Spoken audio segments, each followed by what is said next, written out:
It's a hot-button issue stirring up conversation across the country today, including right here in our area. News 8's Jenna Traum brings us some local voices.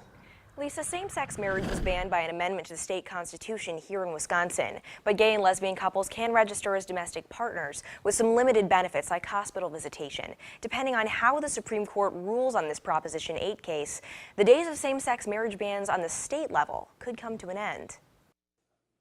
Some of the arguments that come up in Assistant Professor Michael Lopez-Cayley's classes at Viterbo University are the same ones coming up before the Supreme Court. We have students who will reason from a legal perspective that, this seems to be a right, why isn't it a right? And then we have other students who will argue from the perspective that the tradition, not only of the church, but it appears the tradition of most cultures is that marriage is between a man and a woman. It's a broader debate in his classroom that stems from Catholic teachings. The Catholic Church believes and has always believed that marriage is between a man and a woman, and it is directed toward procreation. That's an old picture. Cindy Killian is the president of the LGBT Resource Center for the Seven Rivers region, and she says times have changed. It is about more than that. Being acknowledged and recognized as having the same civil rights as everyone else. When she and her partner had a commitment ceremony in 1998,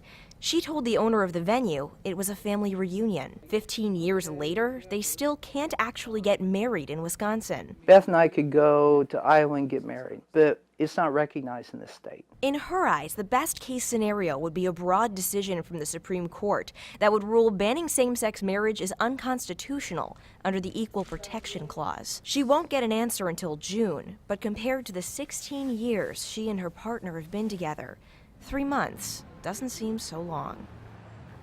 Killian tells me one of the reasons she would like to get legally married is because she's thinking about retiring from her job as a professor at Winona State University. She'd like her partner to get the same benefits from that as a heterosexually married spouse would.